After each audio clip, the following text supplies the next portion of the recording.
नमस्कार, मैं हूं अशोक श्रीवास्तव और आप देख रहे हैं मीडिया दस्तक न्यूज़। प्रधानमंत्री नरेंद्र मोदी 2 फरवरी को उत्तर प्रदेश की 403 विधानसभाओं से चिन्हित किए गए नागरिकों से वर्चुअल संवाद करेंगे। हर विधानसभा के 500 लोग इस कार्यक्रम का हिस्सा बनेंगे। भारत की आत्मनिर्भर अर्थव्यवस्था पर ताज़ा आंकड़ों और विचारों के साथ वे लाखों लोगों से जुड़ेंगे। यह बातें भारतीय जनता पार्टी के जिलाध्यक्ष महेश शुक्ल ने कही। वे बस्ती में पार्टी कार्यालय पर मीडिया से मुखातिब थे। उन्होंने कहा, कोविड महामारी को देखते हुए भाजपा जीविका जीवन की सुरक्षा करते हुए चुनाव प्रचार को आगे बढ़ाना चाहती है। इसी कड़ी में 2 फरवरी को वर्चुअल संवाद का कार्यक्रम रखा गया है। चुनाव आयोग की नई गाइडलाइन के अनुसार इंडोर 500 और आउटडोर कार्यक्रमों में 1000 लोग शिरकत कर सकते हैं।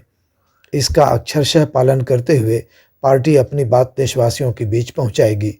पत्रकारों के सवालों का जवाब देते हुए भाजपा अध्यक्ष ने कहा, 2017 में मोदी लहर थी, 2022 में काम बोल रहा है।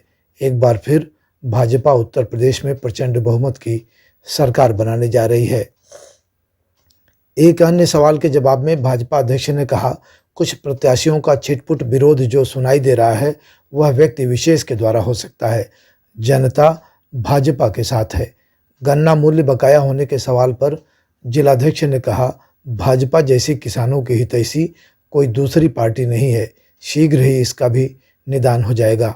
अंत में जिलाध्यक्ष ने महाराष्ट्र और बिहार से आई हुई महिला नेत्रियों से परिचय कराया, जो विधानसभा क्षेत्रों में डोर टू डोर कैंपेनिंग करके भाजपा के पक्ष में माहौल तैयार करेंगी। अध्यक्ष जी, आज आपने प्रेस वार्ता रखी, इसका क्या उद्देश्य? में उद्देश्य है कि भारतीय जनता पार्टी कल 403 विधानसभाओं में वर्चुअल रैली राष्ट्रीय अध्यक्ष के नेतृत्व में देश के प्रधानमंत्री जी करने जा रहे हैं। उसी को लेकर प्रत्येक विधानसभाओं में 500 लोगों की अनुमति के साथ कल 11 बजे से लेकर 12:30 बजे तक प्रत्येक विधानसभा में जनसभा होगी और वह वर्चुअल होगी। उसी की तैयारी के संदर्भ में, चूँकि हम सारे लोग लोकतंत्र के सजग प्रहरी हैं, चाहे वह राजनीति करने वाला व्यक्ति हो, चाहे संगठन चलाने वाला व्यक्ति हो, चाहे मीडिया के लोग, हम सब मिलकर अच्छी बातों को जन जन तक पहुंचाने के लिए आपका सहयोग चाहते हैं। बस्ती जनपद के 4 विधानसभाओं का जो है टिकट फाइनल हो गया है। रुधौली विधानसभा का टिकट अभी तक फाइनल नहीं हुआ, क्या कुछ कयास लगाया जा रहा है? नहीं, कोई कयास का विषय नहीं है। वो वहाँ भी टिकट 2-3 दिन में तय हो जाएगा। टिकट के लिए कयास नहीं, चूँकि इतनी बड़ी संख्या, इतनी बड़ी भीड़ है, टिकट को फाइनल करने में समय लगता है। और कुछ हमारे सहयोगी दलों से भी हम लोग बातचीत कर रहे हैं। कप्तानगंज विधानसभा में आपके तमाम भाजपा कार्यकर्ता सोशल मीडिया पर पोस्ट डाल रहे हैं और विधायक ने भी इस चीज़ को उठाया है कि वहाँ के स्थानीय पुलिस द्वारा कुछ जांच की जा रही है चेकिंग के नाम पर। नहीं, आपके द्वारा भी संज्ञान में लाया गया। इसे प्रशासनिक अधिकारियों को, चुनाव आयोग को बताया जाएगा। अगर इस प्रकार का कोई दोषी अधिकारी कर्मचारी है तो चुनाव आयोग और प्रशासन उस पर कार्रवाई करेगा।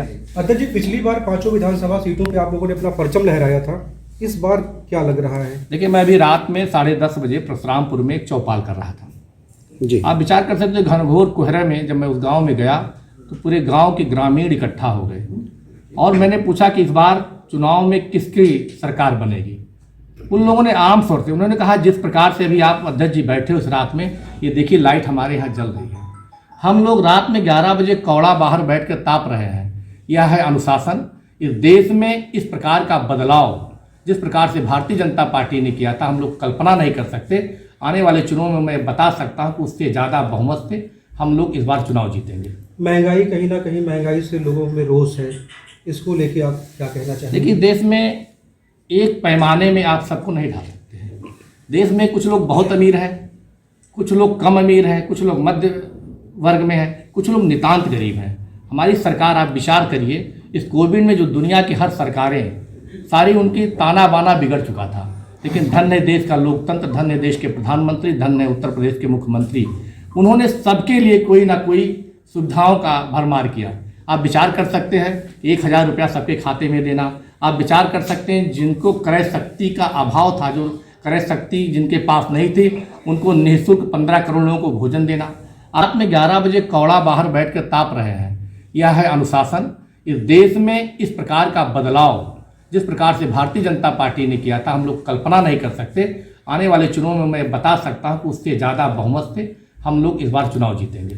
महंगाई, कहीं ना कहीं महंगाई से लोगों में रोष है, इसको लेके आप क्या कहना चाहेंगे? देखिए, देश में एक पैमाने में आप सबको नहीं ढाल सकते हैं। देश में कुछ लोग बहुत अमीर हैं, कुछ लोग कम अमीर हैं, कुछ लोग मध्य वर्ग में हैं, कुछ लोग नितांत गरीब हैं। हमारी सरकार, आप विचार करिए, इस कोविड में जो दुनिया की हर सरकारें सारी उनकी ताना बाना बिगड़ चुका था, लेकिन धन्य देश का लोकतंत्र, धन्य देश के प्रधानमंत्री, धन्य उत्तर प्रदेश के मुख्यमंत्री, उन्होंने सबके लिए कोई ना कोई सुविधाओं का भरमार किया। आप विचार कर सकते हैं 1,000 रुपया सबके खाते में देना। आप विचार कर सकते हैं जिनको क्रय शक्ति का अभाव था, जो क्रय शक्ति जिनके पास नहीं थी, उनको निःशुल्क 15 करोड़ लोगों को भोजन देना। आप विचार कर सकते हैं कि गरीब देश लोग कहते हैं, मैं नहीं मानता कि भारत गरीब देश है, सबको डोज, सेकेंड डोज सबको मिल जाना, ये निश्चित रूप से कहीं ना कहीं हमारी सरकार की जीवन और जीविका के लिए प्रतिबद्धता है। महंगाई अगर आप बता रहे हैं, निश्चित रूप से महंगाई का अपना एक सेंसेक्स होता है, वो समय पर घटता बढ़ता है। उसको लेकर भारतीय जनता पार्टी हमेशा गंभीर रहती है कि गरीब के थाली से भोजन दूर ना होने पाए। गन्ना किसानों में भी रोष है वाल्टरगंज चीनी मिल और रुधौली चीनी मिल के पेमेंट को लेकर।